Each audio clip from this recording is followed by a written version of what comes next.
Sue, city officials did not comment on that Canadian tourist, but there is a new development. Federal officials from the Centers for Disease Control say they want to find out just how many people might be carrying this West Nile-like virus.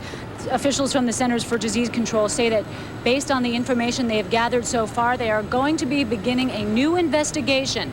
And starting this Friday night, October 1st, health department teams will be going door to door, spending 2 to 3 weeks to randomly selected homes in northern Queens. We'll be attempting to do a house-to-house survey where we will try to get blood samples from individuals who are willing to consent and to participate in this survey to help us measure the level of infection that this virus has caused in the community and to help us understand better how the virus has affected the community. Now, the CDC says they will be testing people's blood for antibodies because some people might be carrying this West Nile-like virus but not have symptoms, and they want to get a sense of just how many people might be carrying it.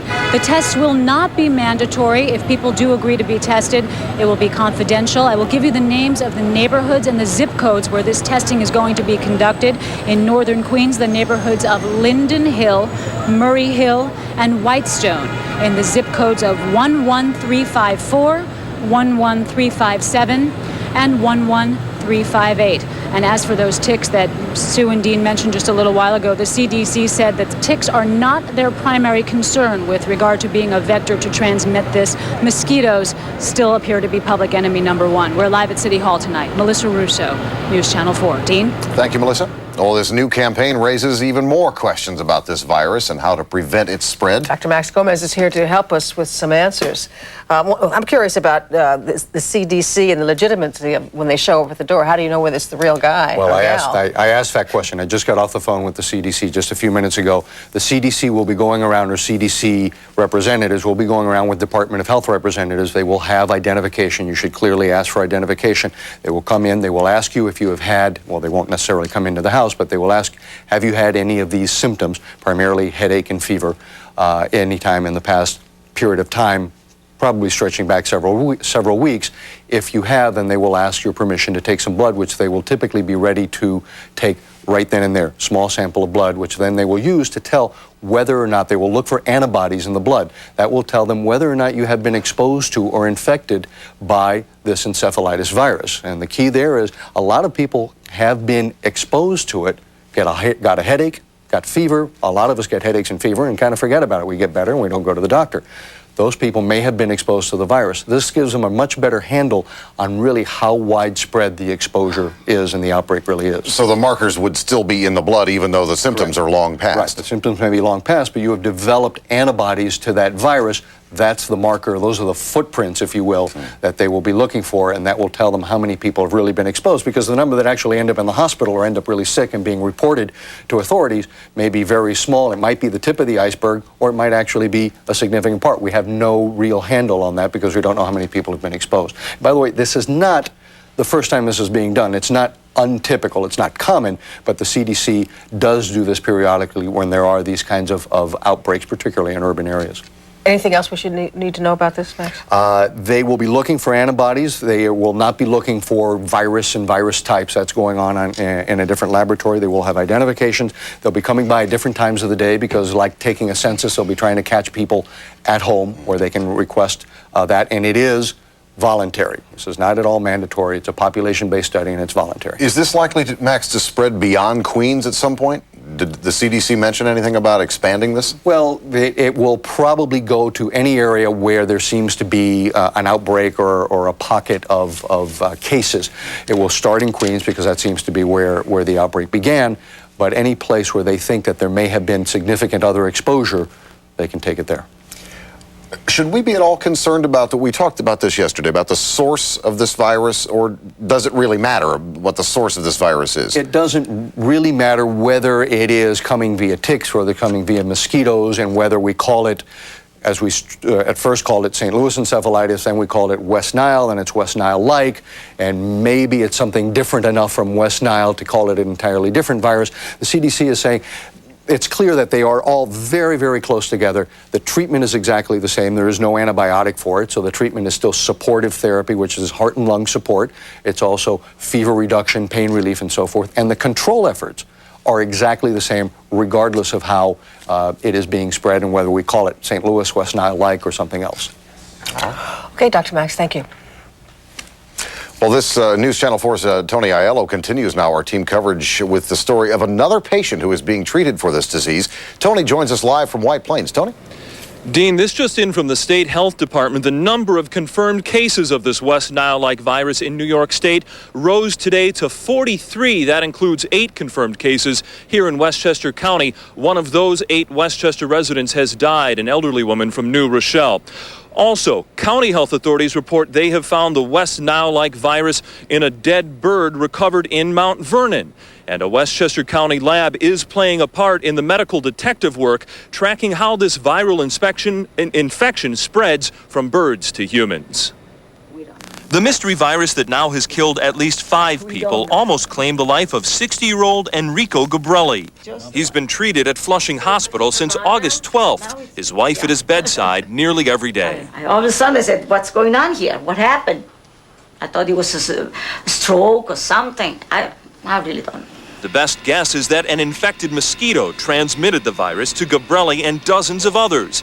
Now the city is aggressively trapping the critters. These were captured on West 92nd Street, then sent to the Fordham University Calder Lab in Armonk, where they're sorted by species and prepared for shipment to experts in Colorado, who will analyze them for the virus. This is a very new disease for this area. The first time it's been introduced to the Northern Hemisphere, so it's something that we've really never looked for. They're looking now not only at mosquitoes, but at ticks.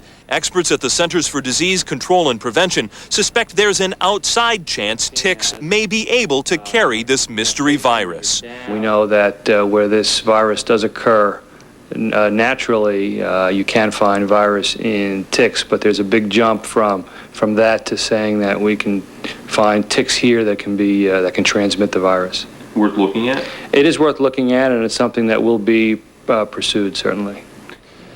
Dr. Falco says another thing that needs to be pursued are the surveillance efforts, the trapping of mosquitoes and checking them for mosquito-borne illnesses such as encephalitis or this West Nile-like virus. Turns out most of the counties, most of the health departments in the tri-state had given up on just such trapping in recent years because there hadn't been many or any cases, in many instances, very few cases of mosquito-borne illnesses in the area. So those surveillance efforts had been given up, but he predicts every county and municipal health department will be back in their surveillance business when we see the return of warm weather next spring. Live in White Plains, Tony Aiello, News Channel 4. Sue? Tony, thank you. In New Jersey, Bergen County conducted ground spraying against mosquitoes today. They're using a non-toxic substance in residential areas. Hudson County did not spray today. We want to take you up to Chopper 4. Tom Frick is over at Newark Airport. Tom? Dean, this Continental Express Brasilia jet was en route to Islip Airport when it was struck by lightning. It was struck by lightning and a passenger was on board with a pacemaker. Let me show you what the scene looked like just a few moments ago. You can see an ambulance departing the scene on the right-hand side of your screen. This ambulance with the passenger on board after the aircraft was struck by lightning. The passenger started experiencing what they say are problems on board the aircraft. They quickly diverted the aircraft to Newark Airport. Again, it was en route to Islip. They diverted to Newark Airport, and they rushed on an ambulance over to the scene. This ambulance is reportedly taking the passenger now to University Hospital as we bring it back to the live scene at Newark Airport. Again, this aircraft is now undergoing an inspection at this point following being struck by lightning. As we bring it out just a little bit further, you'll see another Brasilia jet, another Continental Express Brasilia jet. We saw some passengers being shuttled over to this jet. As that one aircraft is being inspected, the passengers are going to be flown on to Islip. We'll bring you more information as the story develops. Reporting live in Chopper 4, we were first on the scene. I'm Tom Frick. Back to you in the studio. Tom, thank you. A Bronx judge today rejected defense motions to dismiss the case against 4 New York City cops, those cops charged in the killing of Amadou Diallo. A grand jury indicted the officers back in March after they fired 41 bullets at Diallo in the vestibule of his home in the Soundview section of the Bronx. The officers remain on administrative duty, having served a 30-day suspension. As in the past, fellow officers turned out at the Bronx County Courthouse in a show of support for the accused cops. News Channel 4's Scott Weinberger was there, and he will have reaction coming up at 6. The police department has reversed a policy put in place after the Diallo shooting. Officers in the street crime unit are once again patrolling in plain clothes instead of uniforms. However, one uniformed officer has to be present at each arrest. Police Commissioner Howard Safer says wearing uniforms made the officers less effective at removing illegal guns from the streets, which led to a recent jump in the murder rate. In New Jersey, state utility regulators agreed today to investigate why Tropical Storm Floyd disrupted telephone service for more than 1 million customers. Meanwhile, the state unveiled its financial plan for bailing out residents flooded out by Floyd. Glenn Walker reports. Bound Brook High School, which last week served as a shelter for flood victims, has reopened a day early. Quite a contrast from Main Street, where residents and business owners, desperate for help, were promised more money by New Jersey State Senate President Donald DeFrancesco. Tomorrow, out of what is referred to as the rainy day fund that we have in New Jersey, we will put a piece of legislation in to try to pass immediately to appropriate $80 million. But DeFrancesco's promise of $80 million from the state was met with cynicism by people still waiting for help from FEMA, especially when DeFrancesco was asked when flood victims would get that money. As soon as possible. It's political. I mean, what we want is cash. We don't want no paperwork. The paperwork bull. Senator, people that are desperate now, the phrase as soon as possible, they didn't seem very happy with that. Yeah, well, give us anything better. I'm not happy with it either, but, you know, as early as tomorrow, I don't want to promise tomorrow. If I can't deliver, I don't want to make a promise I can't deliver on. When the state's $80 million disaster relief plan is signed by Governor Whitman, $5 million will go to cover the extraordinary cost of local municipalities. The same amount will cover administrative costs. $20 million will take care of drought aid to farmers, leaving $50 million for flood victims statewide. Is this enough? If it's all for homeowners and business people throughout the state of New Jersey, it's very thin. And I love the town, but I need money. While Stanley Bennick vows to reopen his shoe business here on Main Street in Bound Brook, the same cannot be said for some of his nearest neighbors. The gallery next door, followed by the hardware store, and the 5 and 10 have all said they will relocate. Bound Brook may not turn into a ghost town, but it will certainly never be the same. In Bound Brook, Glenn Walker, News Channel 4. When Live at 5 continues, a close call for students when their school bus rolls over. Also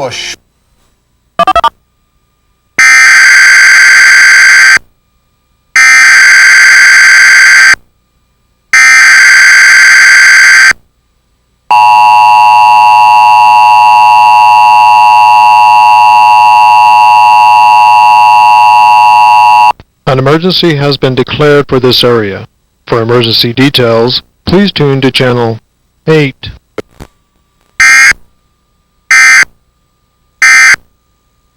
Battlefield. Forecast for a severe...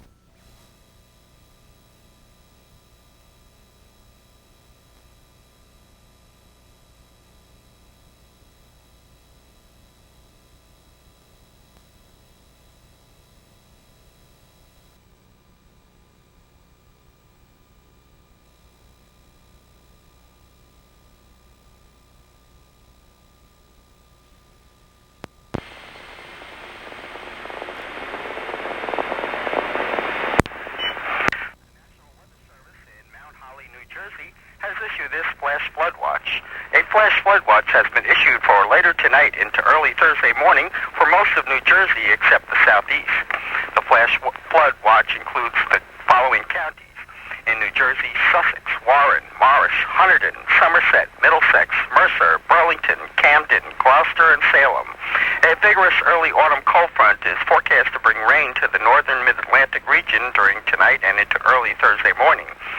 This includes the likelihood of a band of heavy rain and a few thunderstorms late tonight. At this time, general rain amounts through Thursday morning are forecast to be 1 to 1.5 inches, with local amounts around 2 inches.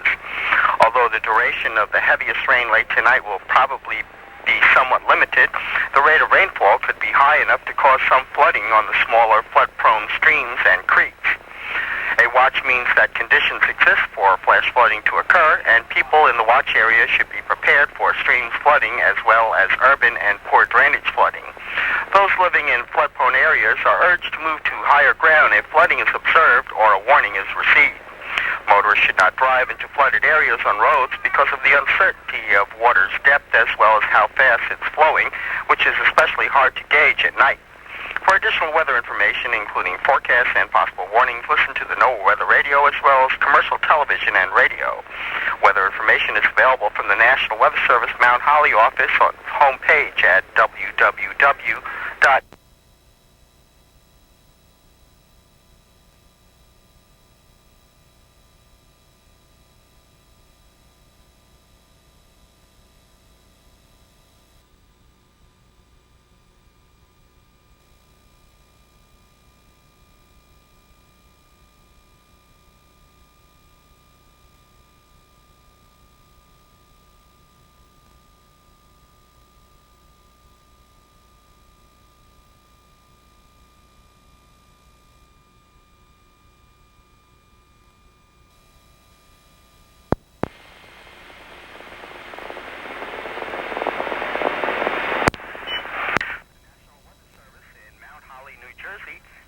This flash flood watch. A flash flood watch has been issued for later tonight into early Thursday morning for most of New Jersey except the southeast.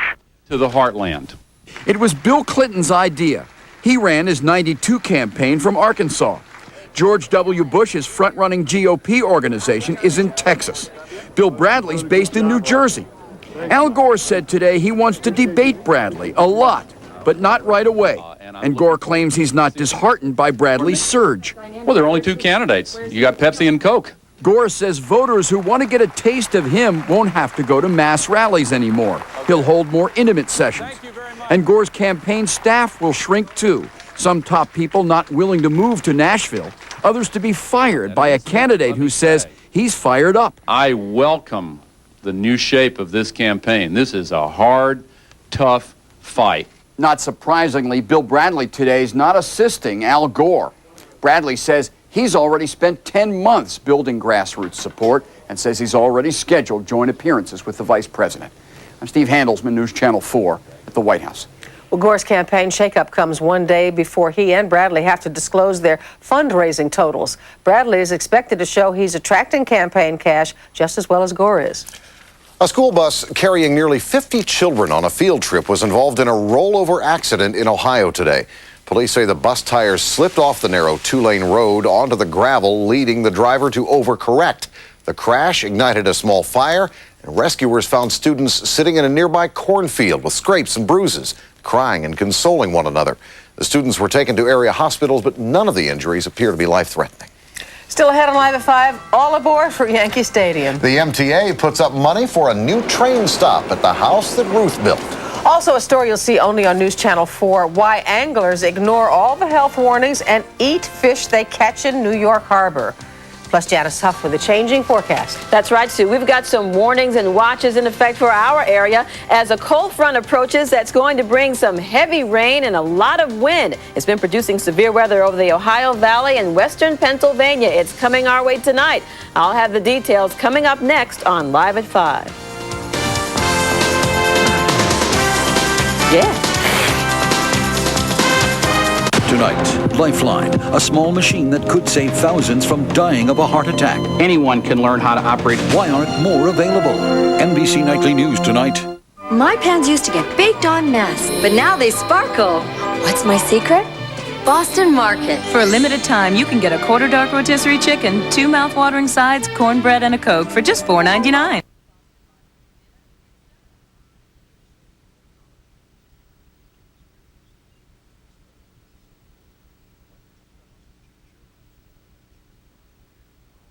Locks and remote keyless entry at no extra charge. When you lease one for just $269 a month with 0 down and $764 due at signing. Cherokee Sport. Now that's a cool way to access the sites you see online. Check out this $269 lease at your Jeep dealer today. Life is a rush into the unknown. You can hunker down in the basement or get up on the roof. Let the wind give you rock star hair and yell. I knew you were coming. That's why I didn't rake the leaves. Fireman's Fund. Business and personal insurance that gives you License to get on with it. Don't just open my eyes. Open my soul. There's a cruise line that can do that. Celebrity. You're simply the best. Better than all the rest. Better than anyone. Celebrity Cruises. Take a look at a tonight. All that stuff that's in the Midwest, those thunderstorms and severe weather, now moving into western Pennsylvania, will be headed our way tonight. And we could see some flash flooding. That is a possibility, even in some of the counties that are still trying to recover from Floyd. I'll show you which counties will be affected coming up in a moment. Outside right now, though, you'd hardly notice or even realize that what's coming our way is coming, because all we have are just some high and mid-level clouds. It was a gorgeous day today. Lots of sun still out there right now. It's 71 degrees. Temperatures remain in the 70s today. But now the clouds are starting to roll in. The other conditions, winds from the south, they're starting to pick up now, gusting to 21 miles per hour. Relative humidity, 68%. Barometer is falling now. This high pressure had been high.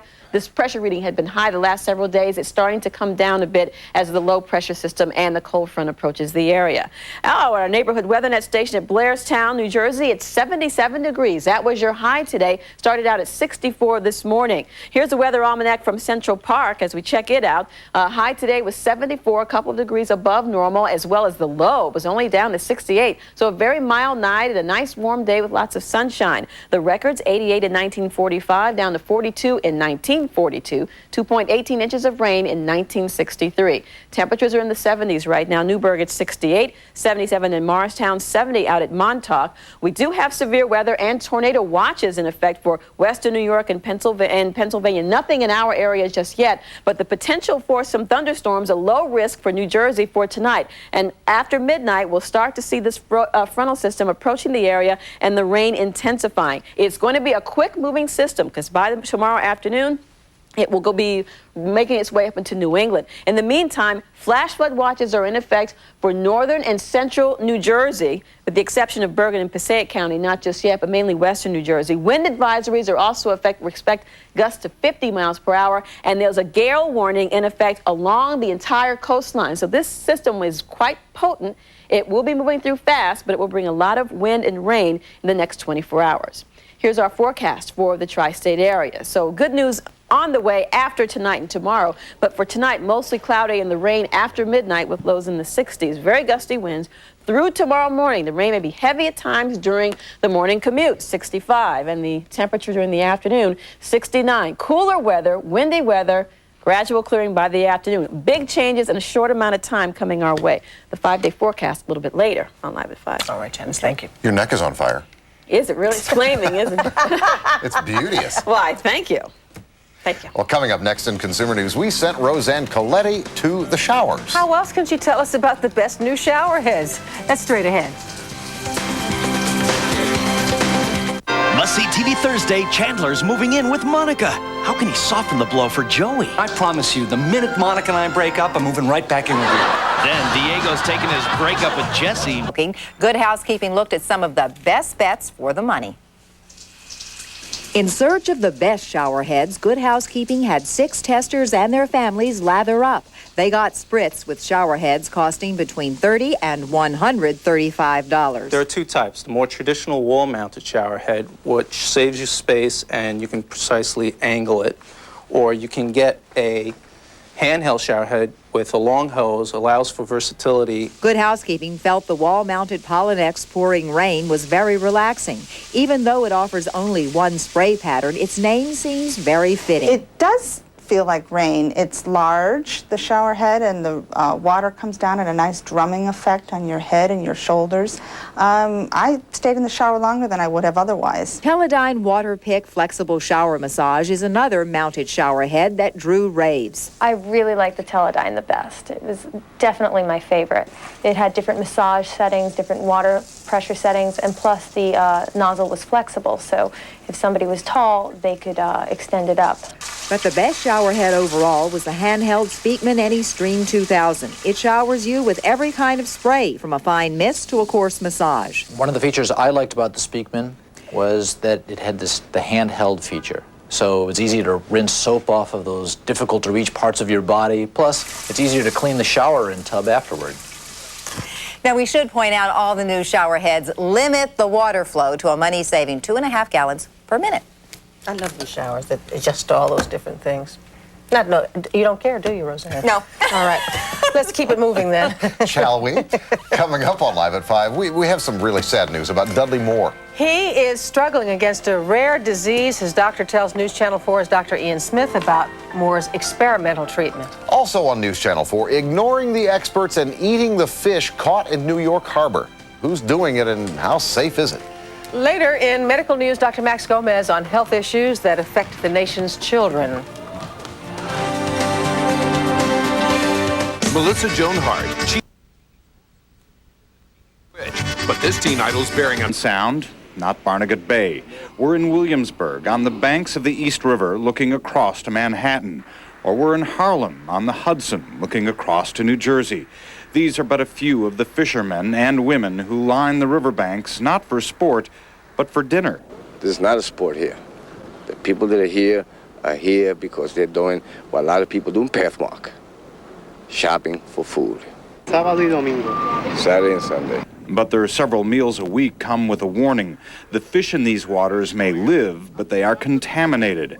From power plants to sewage to PCBs, the rivers of New York are still not clean enough to meet health standards. Do you know that the fish, the crabs from around here, they're not safe to eat?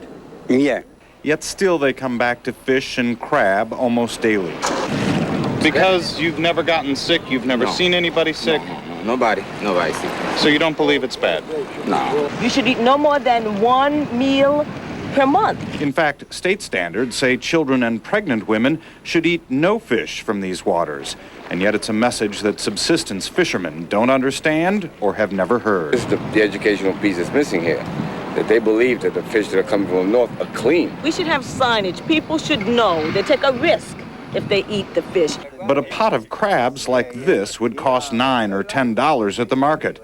Environmentalists see it as a signal that the cleanup is not finished. We need to think about this river differently. It's not a matter of shutting it off to fishing. It's a matter of making these waters fishable. 20, 30 years ago, there were barely any fish in these waters. Simply their return has now become a sign for many that they are now safe to eat. In Williamsburg, Brian Thompson, News Channel 4.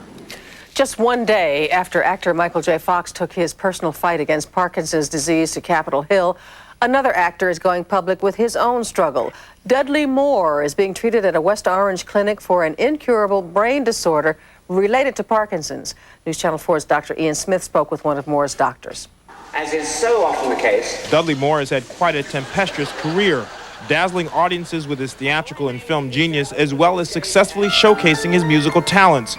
Unfortunately, failed relationships and an alcohol abuse problem have spurred his most recent media attention, but today's revelation that he suffers from a neurodegenerative disorder similar to Parkinson's has put yet another difficult obstacle in his path.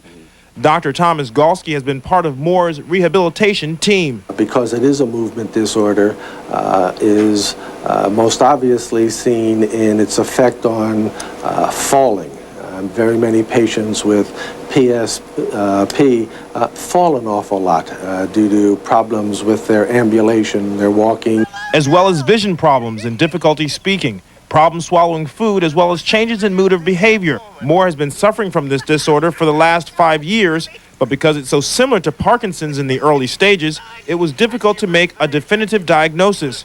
There's no known cause, and his history of alcohol abuse is completely unrelated. There is no established research that connects the use of alcohol and/or substances to the onset and course of PSP. This is the room where Dudley Moore received his rehabilitation here at the Kessler Institute.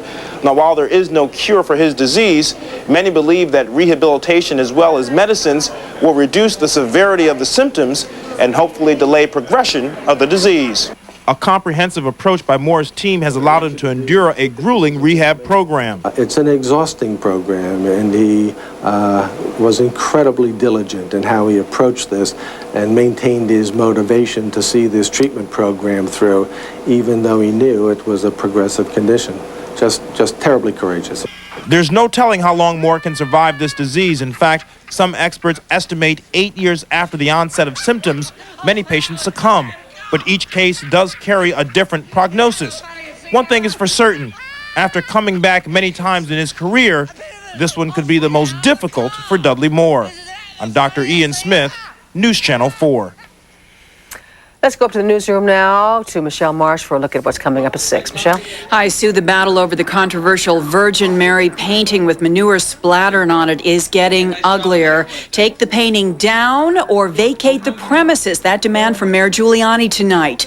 And then another controversy facing the city of New York. Hundreds of NYPD officers rally behind the cops who shot Amadou Diallo as a judge makes some tough pre-trial decisions. Also tonight, Warren Beatty's wife speaks out about the possibility of her husband running for office. And late-breaking developments on the mosquito-borne virus outbreak. Door-to-door testing is the next step by the CDC, and you could be affected. Chuck and I will see you at 6. Back to you. Michelle, thank you. Coming up next, Wednesday's Child. He's never known what it's like to have a family. You might be Jesse's final chance to find out. He's getting outpatient treatment at a hospital in East Orange, New Jersey. Doctors say he is in the early stages of the disease, but is already having some problems with speech and vision. We've all heard about those black boxes on airplanes. They record vital stats about the plane in the event of a crash, speed, altitude, problems with onboard equipment. But what if cars were... Across our region are joined tonight by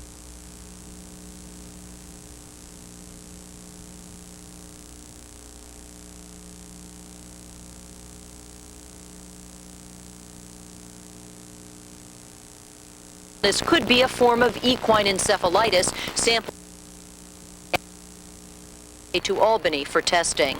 I think it's better to be prudent, and the veterinarian has obtained some specimens for us, and we're going to be sending them off to see if there's something else going on, and I'm very interested to make sure that it's not West Nile. Health commissioners in both Long Island counties say 2,000 people have called in with reports of dead birds in their communities in the last 2 days. Those birds are being collected and tested for West Nile. Several guinea hens and squirrels were found dead and are being tested, 2 right here at the Wantagh Elementary School today. Tonight, Suffolk has scheduled ground spraying in Northport, East Northport, and Fort Salonga. New York City will spray in Queens, Powell's Cove Park. Spraying in Nassau County and in New Jersey will return when the rain subside. Rockland County will ask for aerial spraying this weekend. Westchester is on hold for now. As families dispute the ramifications of pesticides, they wonder, will hibernating infected mosquitoes or ticks emerge in the spring? What about infected migratory birds? Over the next several months, during the winter cool months, state and federal and local people will be working very hard to put together all the science on this so that we will be prepared before mosquito populations start occurring in the spring with potentially additional protective measures. Dropping temperatures will eliminate most mosquitoes. The cold will send birds south. Over the winter, new plans to attack the virus will be put into place. And late word from Rockland County, 65 crows there have tested positive for the West Nile-like virus. Live tonight at the Department of Health, Mineola, Long Island, Jennifer McLogan, News 2 at 6. Jennifer, thank you. New questions, new information every day. So tonight, a closer look at how this virus is spread. We're finding out now from experts that it is not just mosquitoes that can carry the West Nile-like virus. The list of potential culprits also includes ticks, bats, and even snakes and turtles. And that could make it much tougher to wipe out this disease than first thought. It's been almost a daily ritual for weeks now. The aerial and ground assault on mosquitoes, the chemical weapon of choice in the battle against the spread of West Nile-like virus. Officials believe birds that somehow got infected with this virus never seen before in this hemisphere then passed it on to mosquitoes. Those infected mosquitoes, it's thought, then bit people and infected them. But now we find out it's possible ticks may also be carrying the potentially deadly virus, something found to be true in other countries. It's a long shot, say state and federal health officials, and testing is still underway to find out for sure. But we wanted to know just how many different ways this virus can be spread. We asked NYU microbiologist and immunologist Dr. Philip Tierno. West Nile virus can actually infect a wide variety of birds as well as mammals and other animals, and in fact can be transmitted through either mosquito, bird-mosquito cycles or mosquito-bat-mosquito cycles. Yes, bats, too, something we've heard nothing about since the encephalitis outbreak began. And if ticks and bats are involved, experts say this problem is not over with the arrival of the first frost. Like mosquitoes, bats and ticks can survive the winter in hibernation. Meaning that the virus would be inactive, and at the springtime, the virus would begin to replicate and be present in large numbers. One bit of good news for pet owners, we're told it's rare to see these viruses passed on from ticks to dogs and cats. But since the tick situation is still pretty unclear, Dr. Tierno says it can't hurt to put a flea and tick collar on your dog or cat, and mosquito repellents with DEET also repel ticks. So-called natural chemicals known as pyrethrins are used to kill ticks. After years of talk, the MTA finally planning to make some big changes to the way you commute. If everything goes through, Long Islanders will be able to get to Grand Central, and getting to LaGuardia Airport will be easier as well. News 2 reporter Paul Ferranges maps it all out for us. By a unanimous vote, the MTA board approved a $17 billion rebuilding plan for the commuter railroads, bridges and tunnels, buses and subways. But there's a hitch, rather a $2.4 billion hole that the MTA may ask riders to help them close down the line with a fare hike. I think the fare is too high now to get on the train. I don't think they should do it. We're going to have to pay for it somehow. If it doesn't come from our pockets directly, it's going to come indirectly. The nearly $3 billion gap will be tough to close, but MTA officials steered clear of giving a fare hike the green light. I would not be able to state anything with respect to that. It's premature at this point. Under the plan approved today, the Transit Authority will get to buy 1,100 new subway cars, 1,000 new buses, and rebuild 64 stations. Metro North will get 190 new railroad cars and locomotives and make upgrades to Grand Central Terminal. The Triborough and Whitestone bridges will get new roadways. The LIRR will buy 470 new cars and will begin construction on a connection to Grand Central Terminal. While applauding the planned improvements, subway riders gave the MTA's plan for a truncated 2nd Avenue line between 125th and 63rd Streets a Bronx cheer. The majority, if not all, subway riders use the Lexington Avenue line are in favor of a 2nd Avenue subway. But the problem they and several East Side politicians have is that the MTA's plan just doesn't go far enough. You can see that there's a real problem with people being pushed off platforms and being crushed literally with breathless in the subway cars themselves. The MTA says this is just phase 1 of the 2nd Avenue subway, but that argument doesn't fly with Senator Goodman, who vows to work to have the plan vetoed in Albany. In Manhattan, Paul Ferranges, News 2 at 6. As Paul mentioned, the plan already faces stiff opposition in Albany. The plan has to be approved by the state's Capital Review Board, but Assembly Speaker Sheldon Silver, who has a representative on that very board, again promises to veto the plan. Support's growing for the Brooklyn Museum of Art. When we come back, find out who's siding with the museum in its battle against the city over a controversial exhibit. We're going to run down the day in business live from Bloomberg. And Dennis Cunningham is back with a list of movie do's and don'ts. We'll be right back.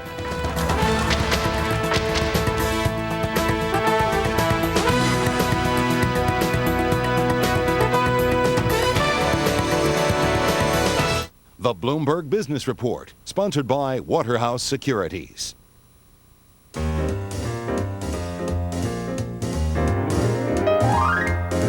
Investors who expect value love TD Waterhouse Web Broker, where you can trade up to 5,000 shares for a low flat rate of only $12 for all equity orders, market or limit, listed or NASDAQ.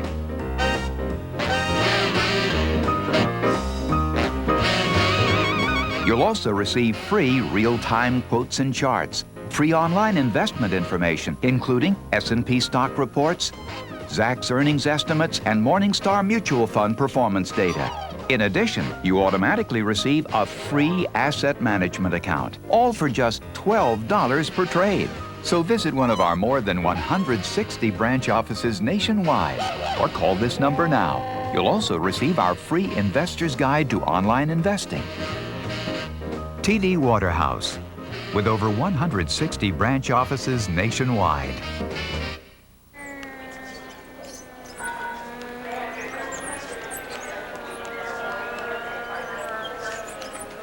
Tired of waiting in long lines to check in? When you have an assigned seat with an e-ticket from Delta Airlines, you don't have to. Only a Delta e-ticket lets you check in at the curb and go straight onto the plane at 95 airports nationwide. Delta e-ticket. The E makes it easier. Thought I'd let my friends here help demonstrate a few key points of the Subaru Forester. Go ahead, boys. First, there's the added traction of full-time all-wheel drive. The virus is an example of the globalization of disease in the modern world. It's the latest of a series of exotic diseases to turn up by surprise in the U.S. Elizabeth Caledon noted that not all of the flying virus carriers are birds or insects. CBS's Richard Schlesinger has more tonight about how a disease can take off and land just about anywhere these days. These could be among the most active disease carriers in the modern world. Airplanes move people and animals and insects, creating a kind of globalization of illness. People are going across the world so rapidly that they're bringing the diseases with them. Patrick Moore is a research scientist who has studied epidemics. He believes other factors like weather can in effect wake up viruses that may have existed here for years without infecting humans. Changes such as changes in irrigation and farming and water use, changes in the global environment in terms of global warming, changes in terms of the severity of winters. It could take years to determine how West Nile virus got here. Scientists faced a similar puzzle after the 1993 outbreak of the deadly Hanta virus in New Mexico. They traced it back to a wet spring and summer that caused an explosion in the population of mice. The mouse is a carrier for this virus, and so you had a lot more opportunities for person-mouse contact. Dr. Ian Lipkin, who discovered the West Nile virus in the U.S., warns we are no longer immune to the spread of all sorts of infections. As we enter this new millennium, there are going to be increasing frequency where we see new agents brought into the United States. Small outbreaks of exotic diseases are already popping up. Dengue fever in Texas, malaria in California, and more infections of Hanta in and around New Mexico. And now population trends are starting to worry some doctors. The United Nations estimates that by the year 2025, 2/3 of the world's population will live in cities. And that means any outbreak of contagious disease will spread more quickly than before. Richard Schlesinger, CBS News, New York. Federal air safety regulators today banned the future installation of in-flight entertainment systems on U.S.-registered MD-11 jetliners. This order follows the crash of Swiss Air Flight 111 off Canada last year. It's not known if the entertainment system wiring caused that crash in some way, but investigators did find some of its wiring badly burned in the plane's wreckage. On the CBS Weather Watch, the forecast is finally looking up. But just about everywhere they look down in eastern North Carolina, all they see is flood or flood damage. The outlook for dry days to come is small consolation in places where 2 more inches of rain just fell on top of 3 feet in 4 weeks. The damage is widespread. The pain comes one person at a time. Case in point, the little community called Seven Springs. CBS's Jim Axelrod is there. Blink and you'd miss Seven Springs, North Carolina when it's dry. Covered in water, it's dropped off the map. We have been the forgotten town. Nobody cares about Seven Springs, and Seven Springs has been completely demolished. Sorry, we are closed. Record floodwaters soak Seven Springs. Nearly every home, every business, and every building is caked in mud and bruised by sadness, says the mayor, Jewel Kilpatrick. I'm going to tell you my age now. I've been here 67 years. I was born in this town, and there has never been anything like this before. She's angry. We need a phone down here, and we need one at the Methodist Church. The federal and state governments are focused on the big city, she says. No time for the heartbreak of a couple of hundred small-town folks. We need somebody in here that can give us hope and let us know that we can... that we can clean up and go on. Here's the mayor's house. As if she didn't have enough on her mind, Kilpatrick, like nearly everyone here, has lost everything. 3 feet of water ruined the house her father built for her half a century ago.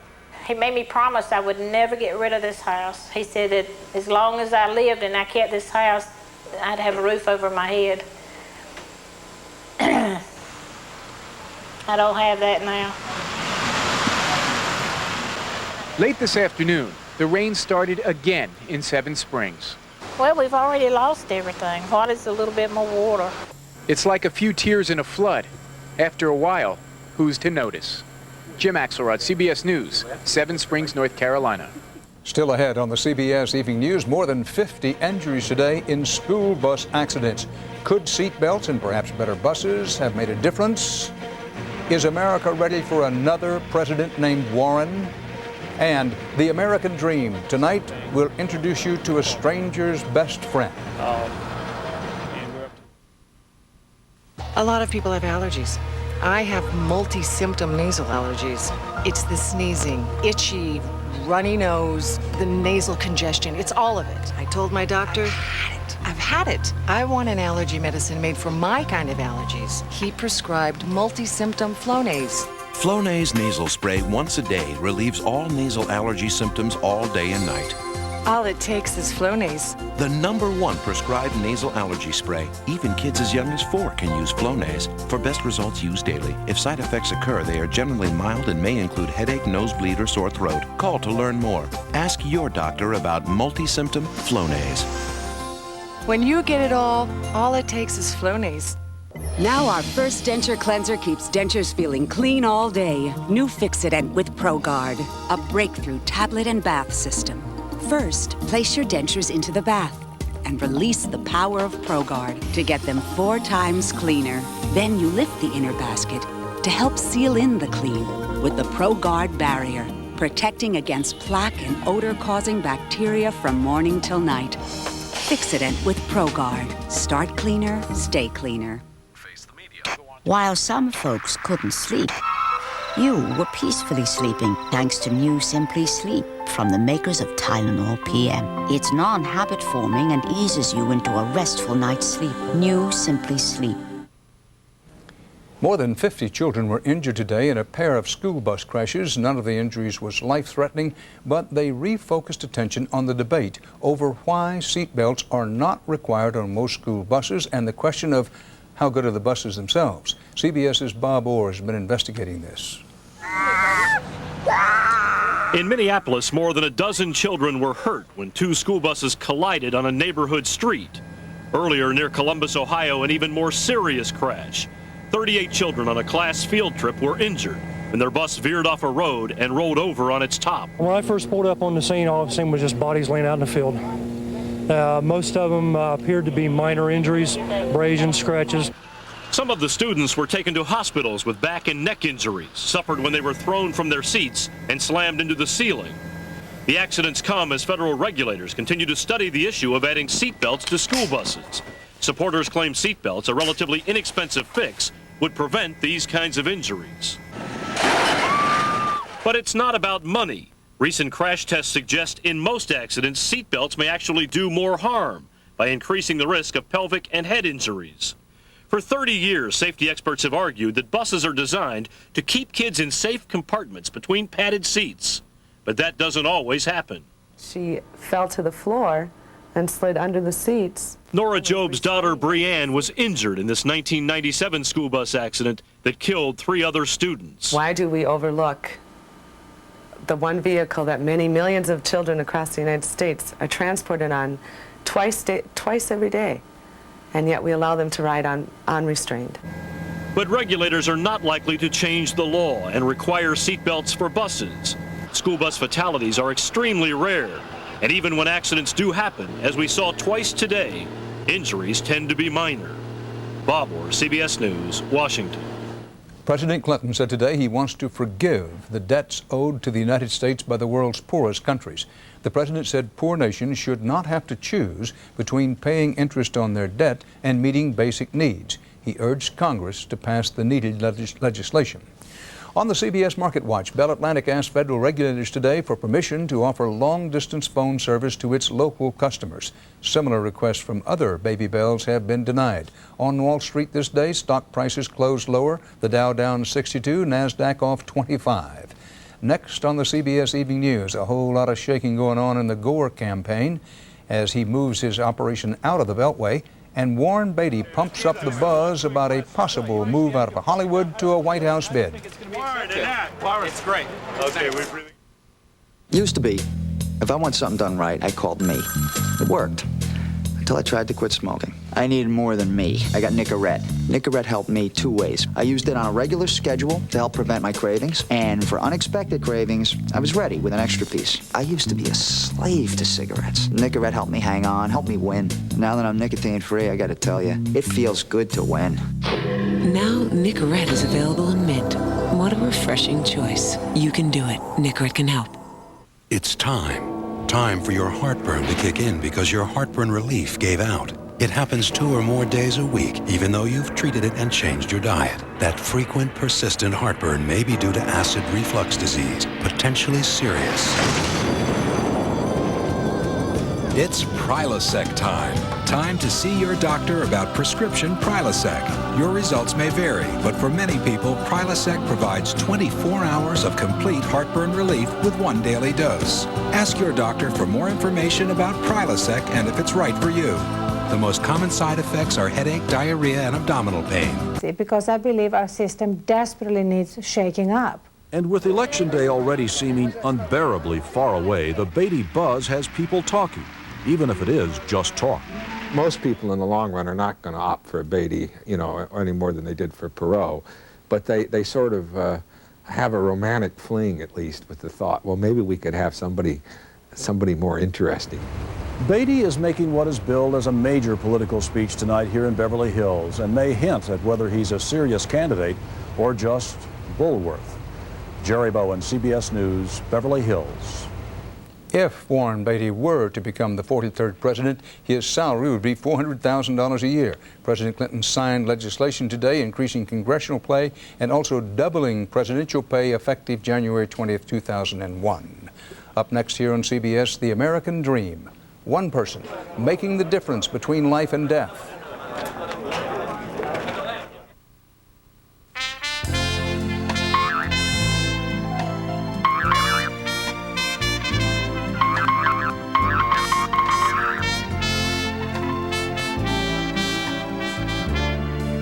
Fortunately,